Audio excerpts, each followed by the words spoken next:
Almighty God, whose protecting arm has shielded our comrade and has spared him to us and to his family until this hour, we thank you for the service he has rendered within the circle of his family, his friends, and his comrades, and for the larger service he has rendered to the two great causes we hold dear, our country and our faith. Bless his endeavors and grant that the United States and the people of Israel may secure those blessings which he ardently desired for them. So may he continue to live among us through the fulfillment of the ideals he cherished, and so may his memorial here on earth endure forever. And let us all say, Amen.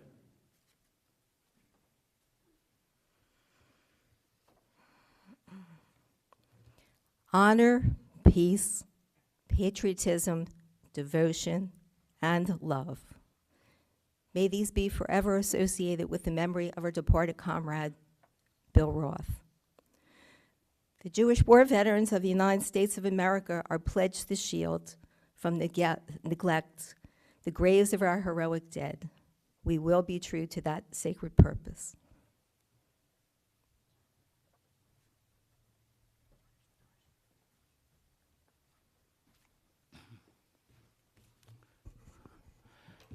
Good morning.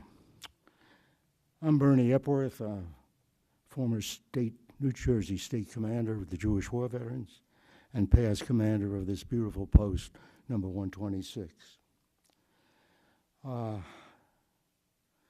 It is my honor to utilize my friend, Bill Roth. Bill was a very special man.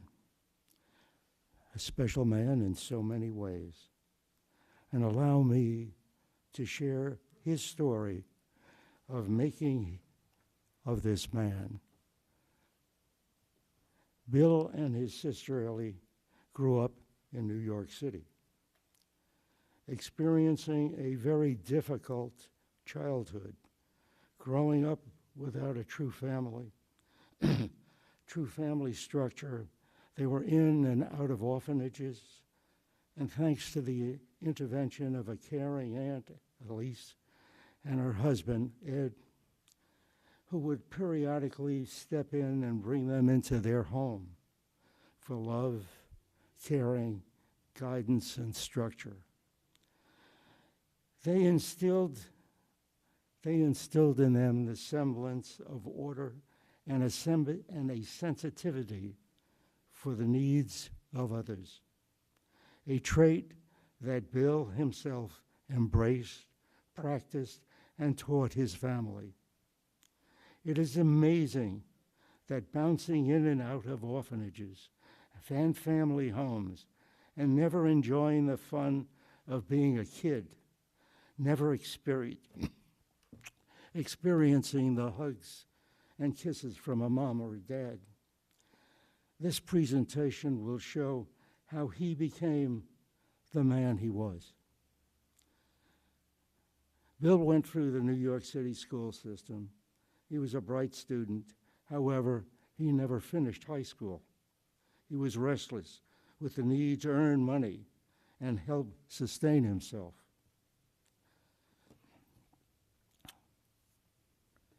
And after quitting school, and I don't know how he ever accomplished this from what I did know about him at that time, he became a taxi driver.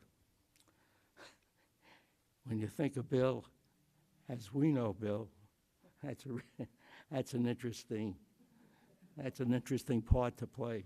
But I'm sure he was chattering away when he was driving that car. But most importantly, he represented, even in that young space of his life, the work ethic, good work ethic. And he worked long and he worked hard, but he tried to make as much money as he could to maintain himself and at times help his sister.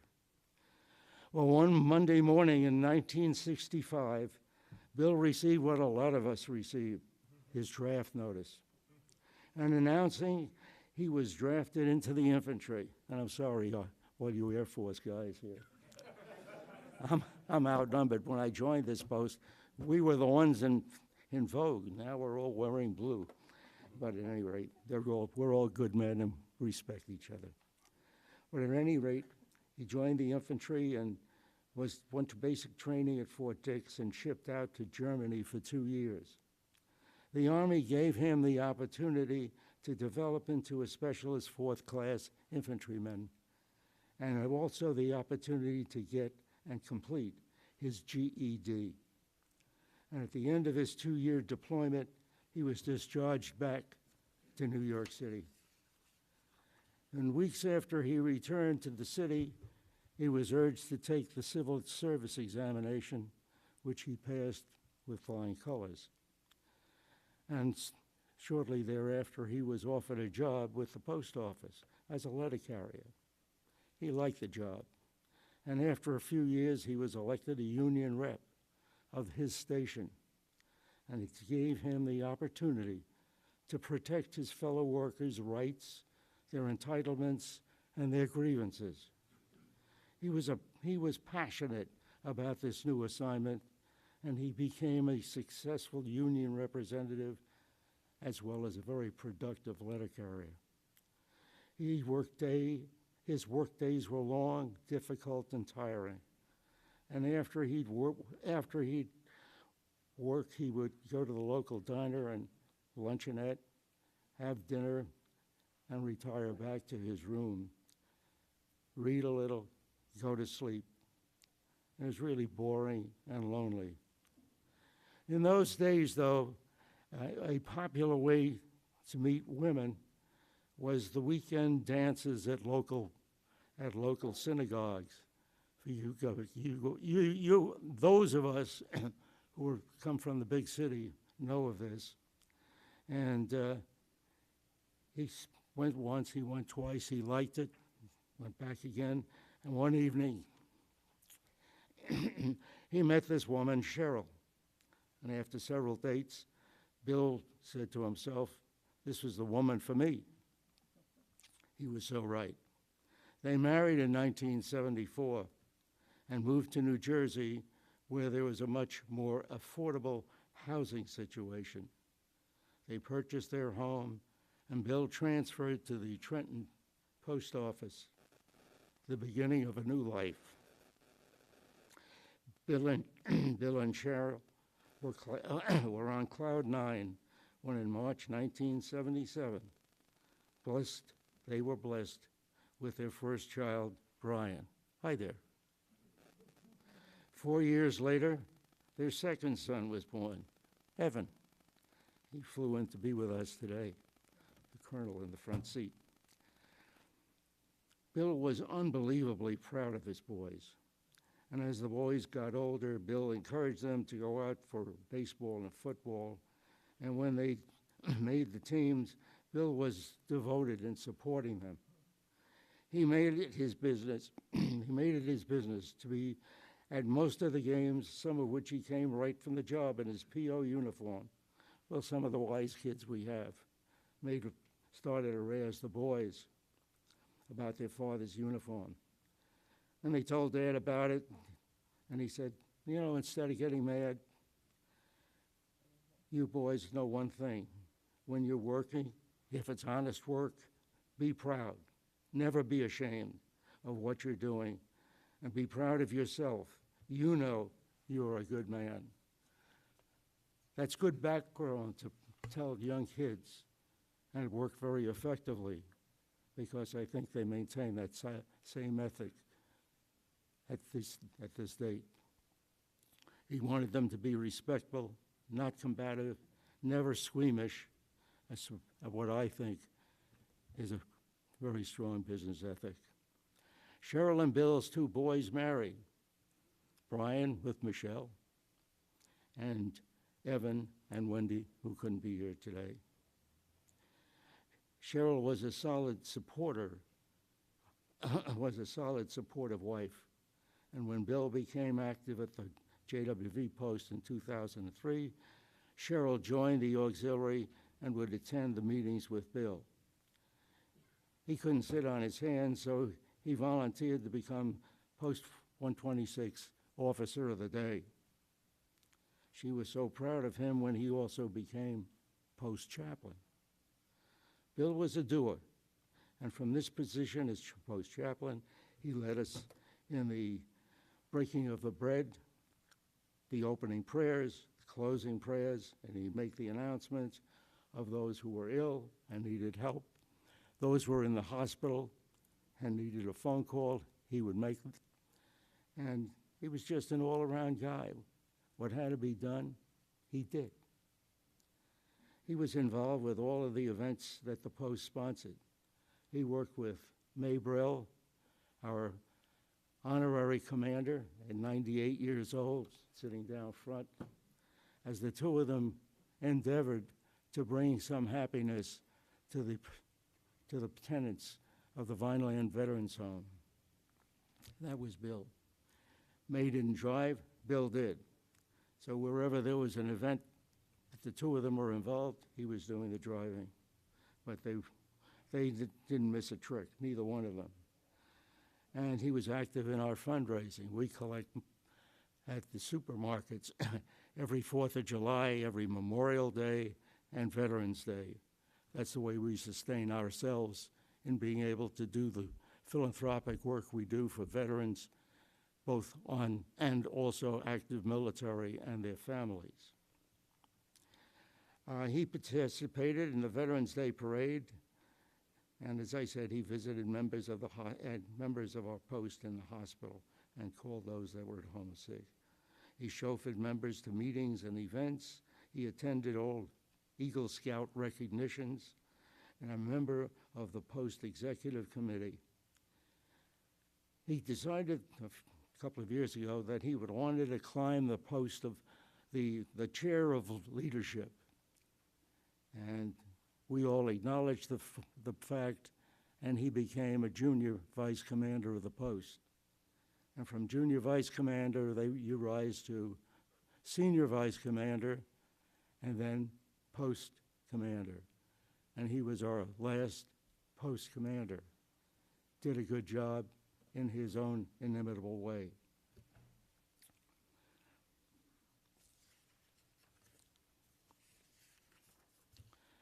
State Commander Selena Kanowitz, who chairs this funeral this morning, appointed Bill state chaplain. Beautiful honor, and as well as chief aide to the state commander. Bill was moving upward in state levels at the time of his passing. He was beloved by all. You guys really have to understand that. This man had a reputation of nothing but goodness.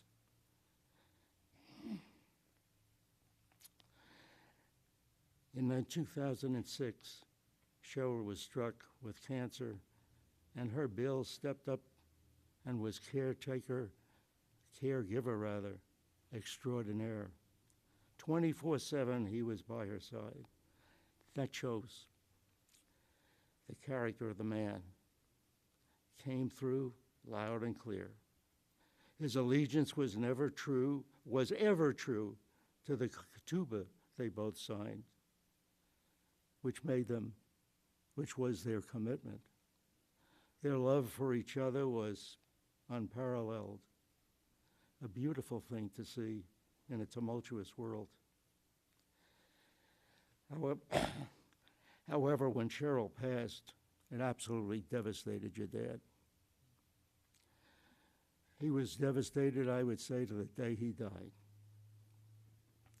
And fortunately for him, he immersed himself in our synagogue, in one of our synagogues here in the community, Temple Beth Sholem. He attended all of the services, he attended all of the activities, and he was part of it. They were glad, they were happy to have him. He was wonderful for the synagogue community. And I just wanted you to know he stepped forward, and it was good tonic for him. He had something to hold on to that was tangible. Friends and fellow vets, I was just trying to present the profile of one of our distinguished members, a man who rose from the depths of orphanages to graduate from the School of Hard Knocks. And he did it with grace, and he did it with dignity. I salute you, Commander Roth, Commander William Roth. You are what I call an authentic mensch. We at JWV share these thoughts ever more deeply to signify our close camaraderie. Bill, my dear friend, thank you for your friendship and thank you for your service. There is a thought written by Carl Ruden that benefits or befits this moment. And he writes, "When we are dead and people weep for us and grieve, let it be because we touched their lives with beauty, grace, and simplicity. Let it not say that life was good to us, but rather we were good to life." Bill, join Cheryl and rest in peace. Thank you.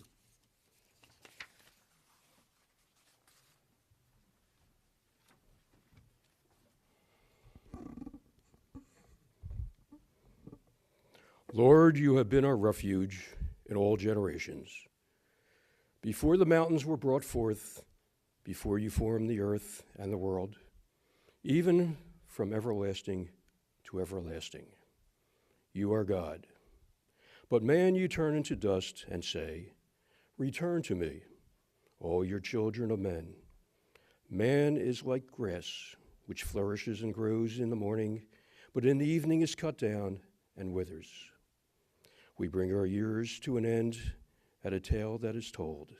Teach us to number our days, that we may get us a heart of wisdom.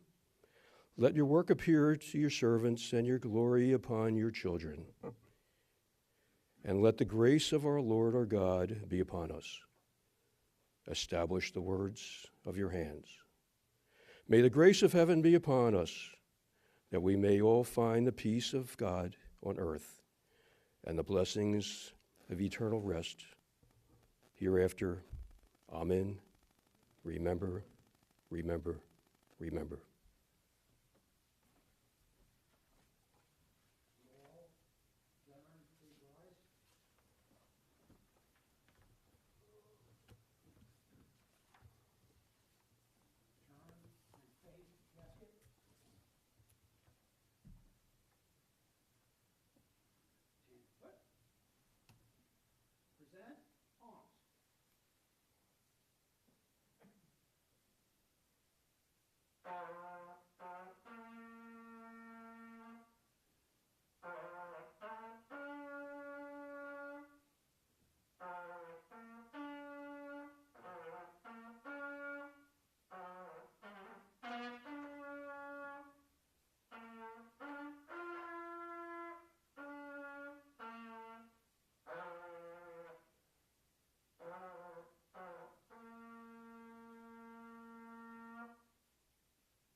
Honor God.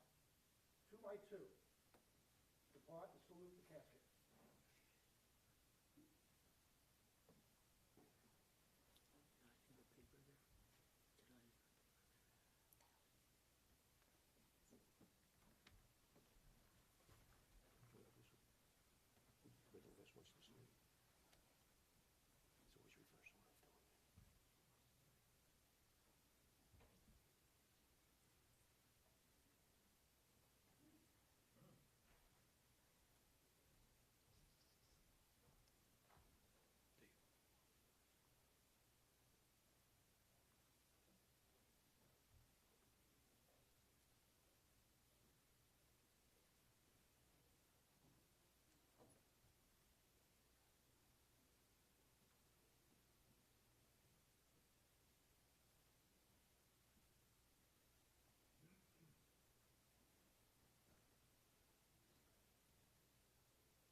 Ladies and gentlemen, as we start our service, I'm going to ask if we can turn off or silence all cell phones or electronic devices. Thank you very much.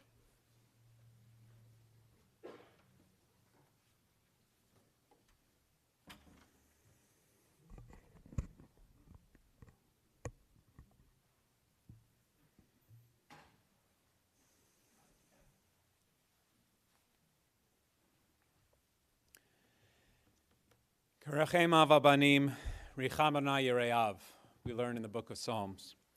As a father has compassion for his children, so may Adonai our God have compassion for all the family and all the friends of Bill Roth, who we come here to remember this day.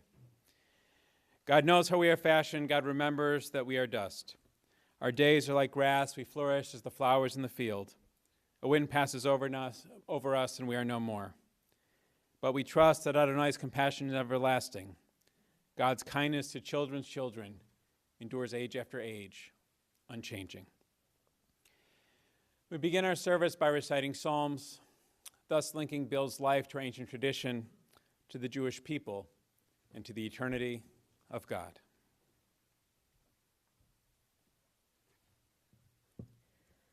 Shir lamalot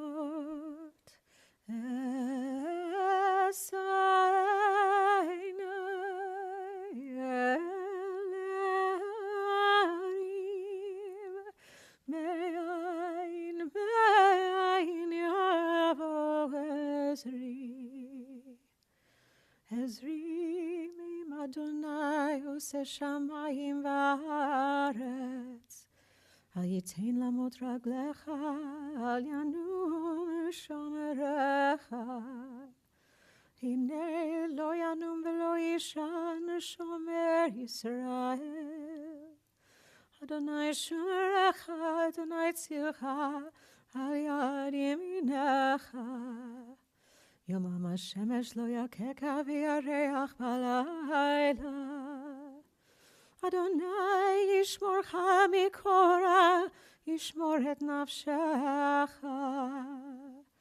Adonai yishmor tzeitcha uvoecha, me'ata ve'ad olam.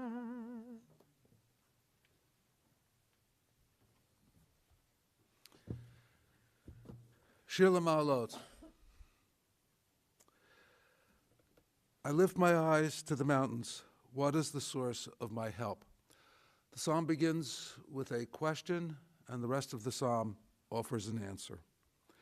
The source of my help is the Lord, creator of heaven and earth. He will not let you falter. Your guardian does not slumber. Surely the guardian of Israel neither slumbers nor sleeps.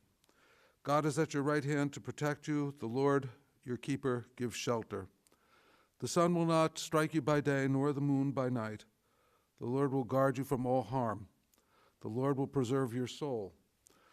The Lord will guard your going and coming from this time forth and forever. Mizmor LeDavid. Adonai ro'i lo echsar bino tedesha yarbitzeni, al mei menuchot yenahaleni. Nafshi yishovev. Yancheni v'magle tzedek lema'an shemo, gam ki elech begetz al mavet lo irara ki ata imadi. Shiftecha mishantecha hemi anachamuni ta'aroch lefanai shulchan neged sorarai dishanta v'Hashem el roshi kosi devaya. Ach tov v'chesed yirdefuni kol yemei chayai v'shavti beveit Adonai le'orech yamim. Those are the Hebrew words of Psalm 23, a psalm we know from settings such as this. Many of you know it from memory. Recite with me. The Lord is my shepherd, I shall not want. He maketh me to lie down in green pastures. He leadeth me beside the still waters. He restoreth my soul. He guideth me in straight paths for his name's sake. Yea, though I walk through the valley of the shadow of death, I will fear no evil, for thou art with me. Thy rod and thy staff, they comfort me. Thou preparest a table before me in the presence of mine enemies.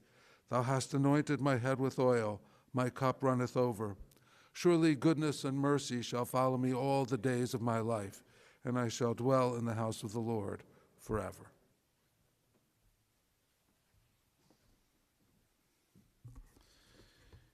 In our annual Torah reading cycle, we're currently reading from the book of Genesis, the book of Bereshit, the first book in the Torah. It's already in this first book of the Torah that we see and we learn that, as is the tradition of our people, when a loved one passes away, family members step forward to eulogize their loved one, and that's exactly what we'll turn to right now, as we'll invite Evan's son, who's a lieutenant colonel in the Air Force, to offer words of memory for his father. Evan.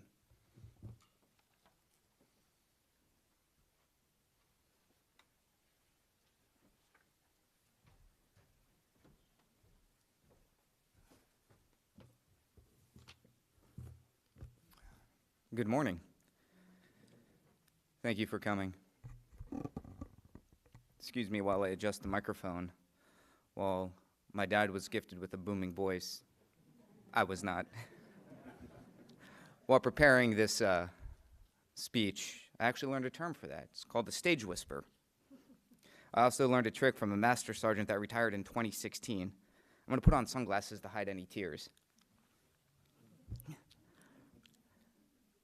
I will begin with the advice I was given for briefing. Make it useful, make it impactful, and don't be the one in the way between people and food. To honor my father, I'm going to make this eulogy like an aircrew debrief. The other thing they say is faster and funnier. For those of you not familiar with an aircrew debrief, I will be the mission commander and I will run this debrief. The rules are simple. First, there is no rank. Speak freely, if required. We're going to talk about what went right, what went wrong, and what we can do differently to achieve the objective. We should come away with at least one lesson learned. Whether it be a previous lesson we relearn or reinforce a new tactic, technique, or procedure, we're going to get better each and every time we fly. There is a certain format for debriefing. We start with the mission objectives, or in a training sortie, the desired learning objectives. Objectives are what we want to accomplish. Next, I will provide a quick recap of the mission, his life, hitting only the high points and not getting into great detail. Finally, I will culminate with the lessons learned, or what we can learn from my father's life. Let's start with a quick roll call. Raise your hand if you're not here. To begin, my father's life objectives were straightforward. Number 1, set the example as best you can. Number 2, when you fall short, own up to your mistakes. And number 3, do what you can to make your children's lives better than your own. Recap. March 16th, 1943, my father, William Roth, was born. First-generation American, the first child of immigrants, Benjamin and Bertha Roth. A few years later, his sister Elise was born. His father, my grandfather, was a hardworking man with faults. His mother was a stay-at-home mom at that time with health issues. When my father was 7, his mother passed. My father and his sister spent the next few years in and out of orphanages while his father got his life back on track. Family in the States helped as much as they could, but there was only so much immigrant families could do. Eventually, my grandfather remarried and attempted to rebuild the family life, but the damage was done. My father, my grandfather, and his stepmother had a rocky relationship. He dropped out of high school to work jobs, including a New York City cab driver, where his stage whisper was honed and properly utilized. In 1965, the United States Army drafted my father at the age of 23. His stepmother wanted him to go to Canada, but my father refused. Later in life, he would recount that story to me. He would reiterate, I am an American, and if this country needs me to fight for it, I will. It made a lasting impression. After basic training and advanced individual training, my father suffered what we would call a hardship tour. He spent the next 2 years of his life in Germany. After the Army, my father made his career as a letter carrier for the United States Postal Service. In 1974, he married the love of his life, my mother, Cheryl. In 1977, my brother was born. In 1981, I was born. My father did the best he could raising us. Synagogue, worship, and Jewish life were important. As a postal worker, he would often work 6 days a week to make ends meet. As a result, he could not make all the events important to us, or if he did, he came directly from work wearing his uniform. This caused frustrations, but he was teaching my brother and me a lesson in life. In 2002, my mother was diagnosed with cancer. In 2003, she beat it. In 2005, there was more celebration. My brother reunited with Michelle, and Parker and Madeline came into his life. In 2007, Hannah was born. Unfortunately, in 2011, my mother's cancer returned. In 2012, my father suffered a stroke. He was unable to drive, and he needed rehabilitation. His dedication to God was known at his synagogue, and the congregation created a carpool in order to take my father to services to pray for my mother's health. February 5th, 2013, 12 days short of their 40th anniversary, my mother succumbed to her cancer. My father was devastated. Sunglasses. Instead of becoming insular, he expanded his social circle. He became more active in organizations he could not previously due to my mother's disease. In 2018, my son Benjamin was born, followed by Catherine in 2020 and Rebecca in 2021. Several weeks ago, he was diagnosed with cancer. It was metastatic stage 4. He passed last Sunday.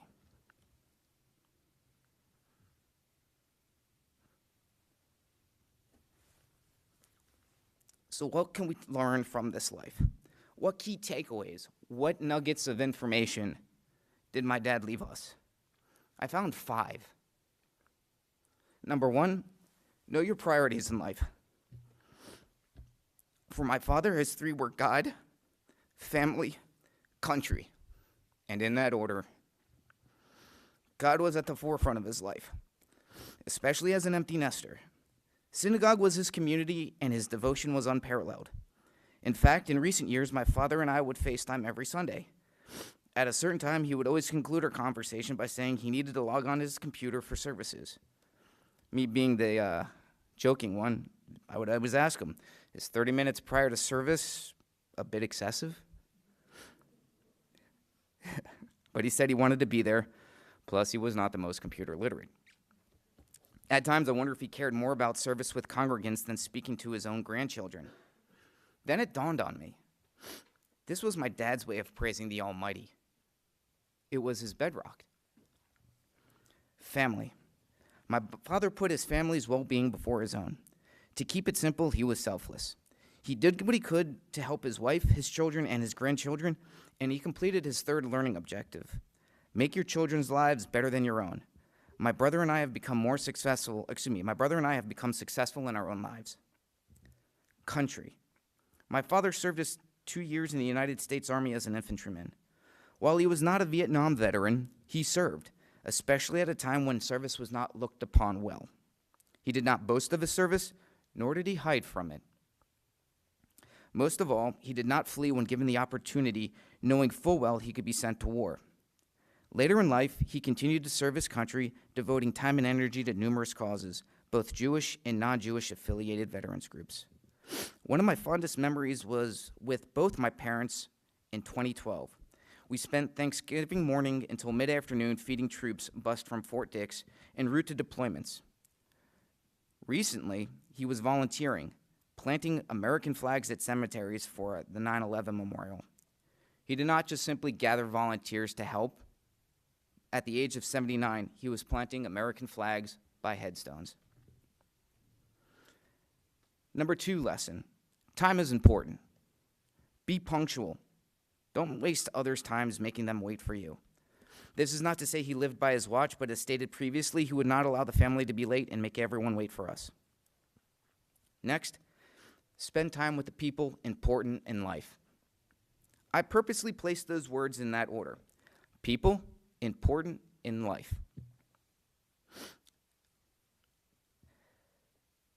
Not important people or those deemed important. My father was a simple man. All people are important. As a JWV chaplain and an active congregant, he would visit numerous veterans or members in hospitals and homes. There was a special place in his heart for the World War II and Korea veterans. Sometimes he would tell me about his busy schedule, and I would interject, "Dad, why are you driving so much to do this? You sound tired. Could someone else fill in?" He would simply reply, "Because as chaplain, I should." This goes back to his selflessness. I had a rabbi once say, when an ill person is visited by friends and family, it alleviates the pain and uplifts the spirit 1/64th. I have no clue where this rabbi learned his math, but his point was valid and well taken. My father wanted to be as helpful as he could with the time he had available.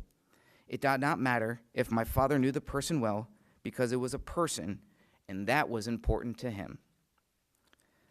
Third life lesson: have integrity and humility.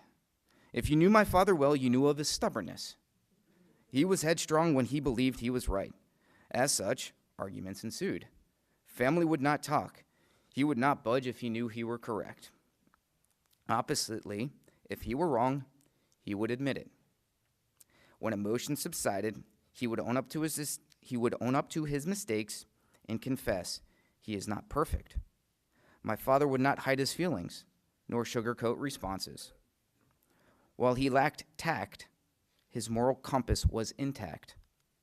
By that I mean he never belittled anyone, nor would he make himself look better by demeaning others. He was humble.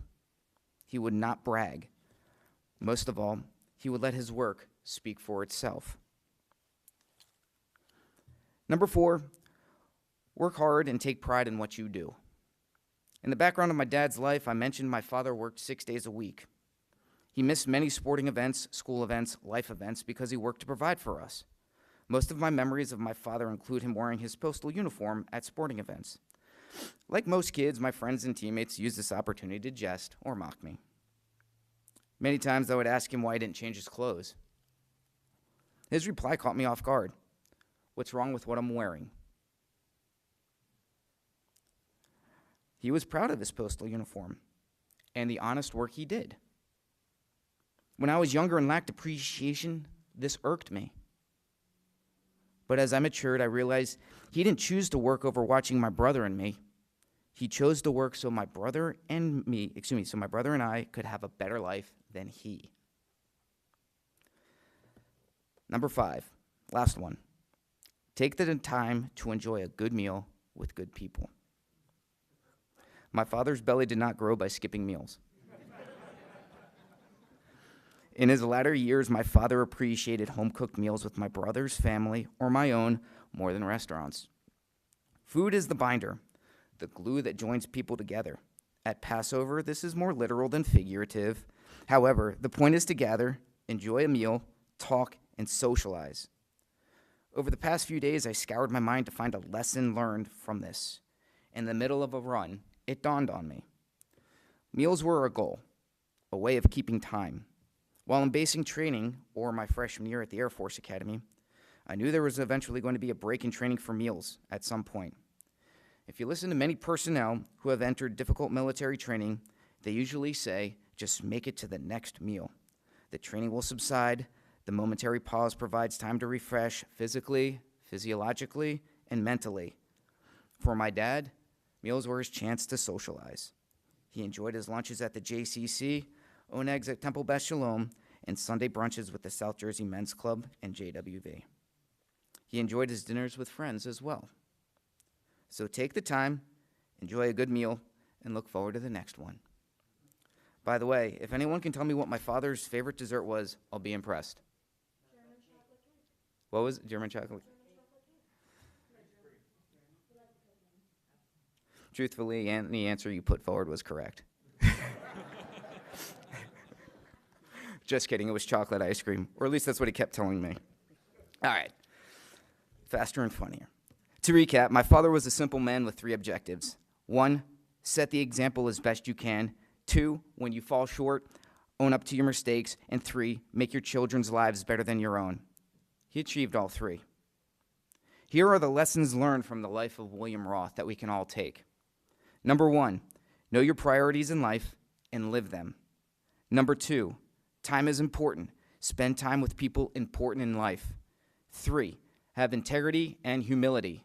4, Work hard and take pride in what you do. And finally, take the time to enjoy a good meal with good people. I'll open the floor to any final reattacks or additional lessons learned. Debrief complete.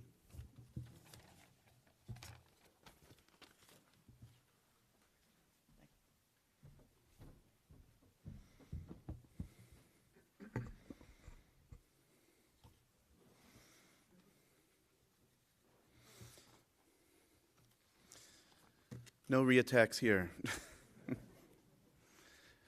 Thank you, Evan, for that beautiful and moving tribute to your father. This is a difficult position to be in because I'm following not only Evan, but Bernie Epworth and the war vets. But I'm going to try to put all this into some context, perhaps repeating a few things that people have already heard, but also adding some of my own knowledge. So last Thursday, we began the new Hebrew month of Kislev, which means that the holiday of Hanukkah is just a few weeks away. Now, I know what you're thinking, Rabbi, Hanukkah, it's a bit of a stretch. We just finished Thanksgiving, but as we were driving home from our Thanksgiving visit last night, I pointed out, hey, the Christmas light's already up, and my kids informed me, it's after Thanksgiving, it's okay. So perhaps since we've started Kislev, and it's after Thanksgiving, we can talk about Hanukkah. Because as we approach the darkest time of the year, we mark Chag Urim, the festival of lights. We seek to dispel darkness through the lamps that we light. Perhaps there is in this practice a lesson for our gathering here today. This is a dark moment. We are saddened by the loss of our dear Bill Roth. And yet we gather today to bring comfort to his family, to his sons, Brian and Evan, and their wives, Michelle and Wendy, to his 6 grandchildren, Parker, Madeline, Hannah, Benjamin, Catherine, and Rebecca, and to his sister Elise. We offer all of you our deepest condolences on the loss of your father, grandfather, and brother. And we also gather today to share memories that illuminate Bill's life, and in turn illuminate our lives as well. Evan told us that Bill was born on March 16th, 1943 in Manhattan. As he told us, he had a tough childhood, and he went on to be drafted in 1965. It was in the Army that Bill found family and learned about the importance of community. It was in the Army that Bill dedicated himself to our country and found personal purpose and meaning. As a result, Bill remained an active and proud veteran throughout his life, including serving as the commander of the JWV Post 126 for several years. And as Evan said, when Bill returned home to our country after serving for several years in Germany, he became a letter carrier, a career he worked in for 39 years. But it was in 1972 that Bill met the love of his life, Cheryl, at a Jewish singles dance in New York City. Their early love story is not entirely clear because whenever Brian and Evan would ask their dad the story of how he and Cheryl met or got engaged, he would revert to stories about the route that he drove to get to the dance or to her house. As they told me, Dad was a ridiculously bad storyteller. But what was clear was the enduring love that Bill and Cheryl shared. They were married on February 17th, 1974. And you know, when a couple stands together under the chuppah to get married, we recite Sheva Brachot, the 7 blessings of joy. In 2 of these blessings, we pray that the couple become Re'im Ahuvim, beloved companions. Bill and Cheryl were certainly beloved companions. They were blessed with nearly 40 years of marriage. They built a beautiful life together. At first living in Manhattan and then Queens, but then they quickly moved to New Jersey, first to East Windsor, then to Marlton, and finally settling in Mount Laurel. They were socially active, always making it a point to go out every few weeks, whether on a date night or with friends. And they were always active at a synagogue, first at Beth Tikva, then at Ner Tamid, and finally Bill for the last 4.5 years at Temple Beth Shalom. Evan described his parents as passionate, sometimes argumentative, but always loving. Brian described them as an incredible combination of the Seinfelds and the Costanzas. Sadly, in 1992, Cheryl was in a bad accident that resulted in lasting pain and health issues. They moved to a rancher where Bill insisted on staying, despite a 45-minute commute to work, which required him to wake up at 4 a.m. each morning. Bill always put Cheryl first, especially when she was diagnosed with cancer.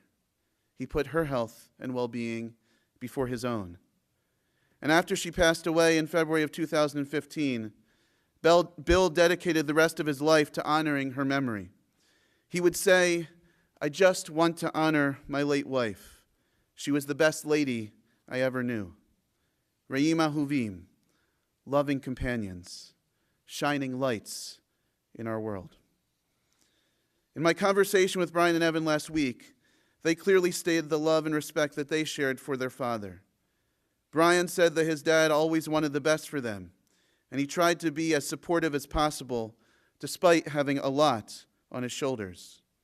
Brian also shared that he particularly cherished the time he got to spend with his dad over the last few months, driving him to and from doctor's appointments.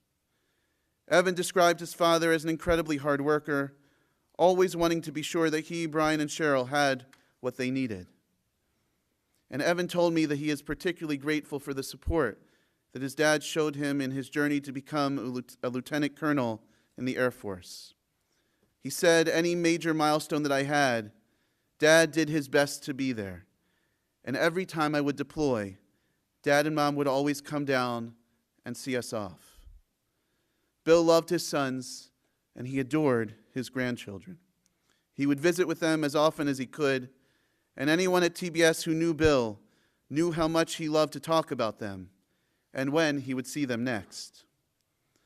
Family was an important light in Bill's life, and so was community. Bill made it a point to dedicate himself to the Jewish community, and TBS became a beneficiary of this commitment when Bill became a member in 2018. Plain and simple, Bill was a memorable guy. Even before I walked into the building, I always knew when Bill was at shul because I could spot his bright red car in our parking lot from a mile away. And then I definitely knew Bill was there when I walked in, because who could mistake that booming voice? A man who never needed a microphone. But in truth, I always knew that Bill was there because he was always there. I'm pretty sure Bill was present at every synagogue program, service, and event that we held over the last 4.5 years. When all of our services and programs were on Zoom, he was there. Now, he was certainly no master of technology, and we may have only been able to see his face from the nose up, but he was always present. And he was present at all of our in-person services as well, especially on Shabbat, Kabbalat Shabbat, Shabbat morning, Shabbat afternoon, Mincha, Mariv, and our Havdalah service. Not only the services, but the programs as well. Bill was there, and he was always early, sometimes really early, a half hour or more before the program began, sometimes even before our security guard arrived. A young members group ice cream social, there was Bill, along with many of our young families. At one point, Bill just started showing up to ritual committee meetings. Now, most people are asked to join a committee. Well, let's just say Bill didn't need an invitation. Bill brought so much light to our community through his constant presence, a presence that we will all miss dearly. Bill's life was filled with many blessings, but he also faced many challenges. We've mentioned that he had a difficult childhood, and he also had numerous health issues later in life: multiple strokes, atrial fibrillation, a pacemaker, congestive heart disease. In recent months, we know he was diagnosed with cancer. Bill told me about his diagnosis on the first day of Rosh Hashanah. It was during the Torah procession. I was walking around greeting hundreds of people, and there was Bill. He said, "Rabbi, I need you to say a prayer for me. They may have found cancer. I'm sure I'll be fine, but I have to get some more tests." It turned out to be gastric cancer that had metastasized to the liver, stage 4. But Bill was determined to beat it. He told me that he had plans to be with his family, particularly his grandkids. He remained active and present until the very end. In fact, a week ago Friday, Bill called me a few hours before Shabbat, and he said, "Rabbi, I'm not feeling great, so I just want to let you know that I won't be at shul this Shabbat. I'll be back soon." Bill passed away less than 2 days later. Of all the memories that I have of Bill, there are 2 that feel particularly poignant in this moment. First, whenever Bill said Kaddish, he never looked at the Siddur, the prayer book. He stood tall, all 5'4" of him, stood at attention, and he recited the words in his deep, booming voice, with precision and unrivaled seriousness. It was a way that he continued to serve others and honor those that came before him. So many times he recited Kaddish for others. How surreal it will feel later at the cemetery when we recite Kaddish for him. And second, Bill was present at everything, and that included funerals, especially for veterans. I will always remember how Bill stood at attention in the chapel lobby at the conclusion of each funeral service as the casket was escorted to the hearse. Along with his fellow vets, Bill would salute as the casket was walked through the door. Bill, today we salute you for a life well lived, a life of service, a life of integrity, a life of light. And this brings us back to the theme of Hanukkah. So allow me to share a poem originally written about the Hanukkah candles, but I hope today also serves as a salute to our dear Bill Roth and the light that he brought to all of us. Listen.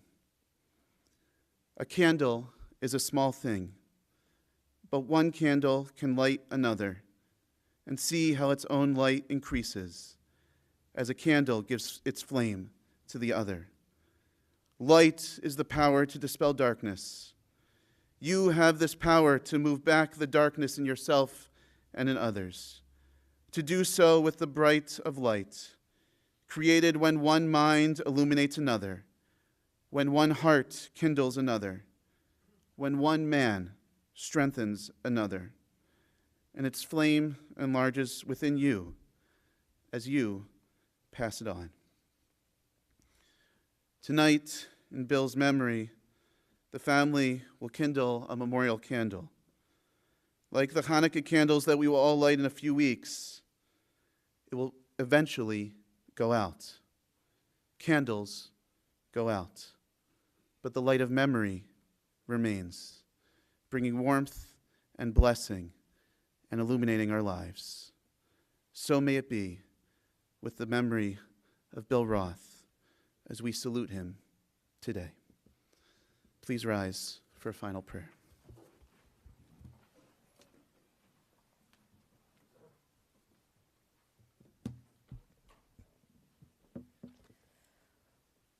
El male rachamim shochen v'amromim hamseh menucha nechona tachat kanfei hashechina b'malot kedoshim u'tzorim כזוהר הרקיע מזהירים את נשמת זאב בן דוב וברנה שלח לעולמו בגן עדן תהא מנוחת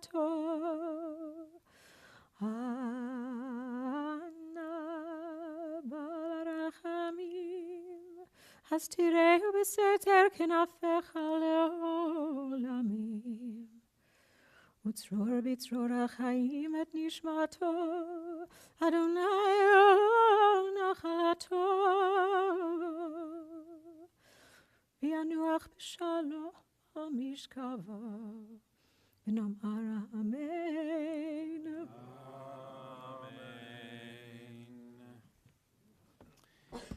Exalted, compassionate God, grant infinite rest in your sheltering presence among the holy and the pure, to the soul of Bill Roth, who has gone to his eternal home. Merciful one, we ask our loved one find perfect peace in your eternal embrace. May his soul be bound up in the bond of life. May he rest in peace, and let us say, Amen. You may be seated. From here, we'll head to Washington Cemetery, North Brunswick, for the burial. This evening and tomorrow evening, the family will be sitting Shiva at Bill's home, 1677 Thornwood Drive in Mount Laurel.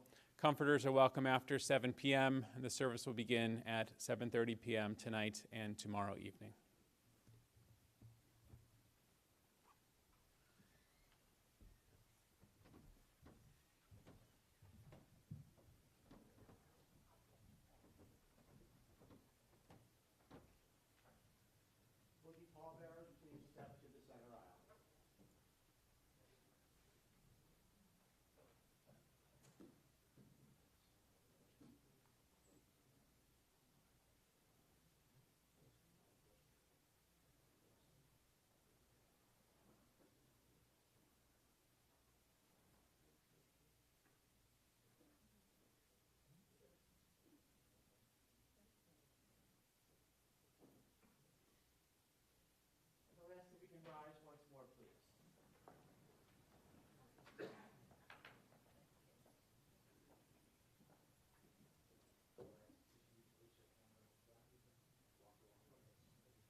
For everything there's a season, a time for every experience under heaven.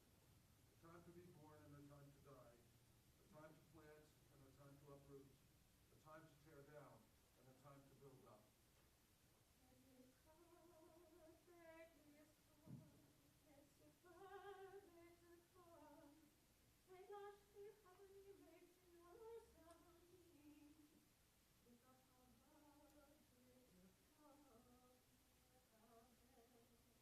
Time to weep and a time to laugh, a time to grieve and a time to dance, a time to throw stones and a time to gather, a time to embrace and a time to refrain.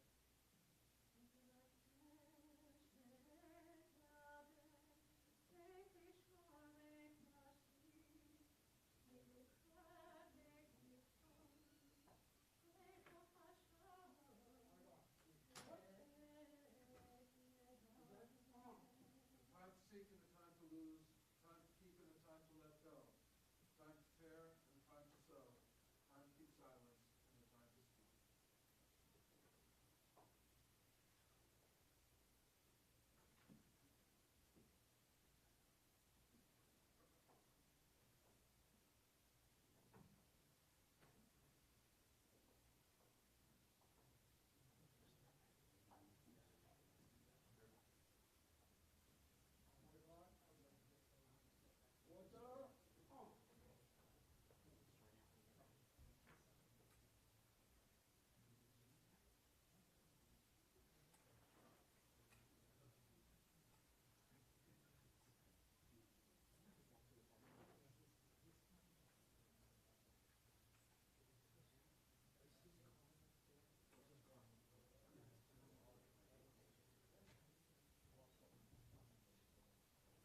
You may be seated, please.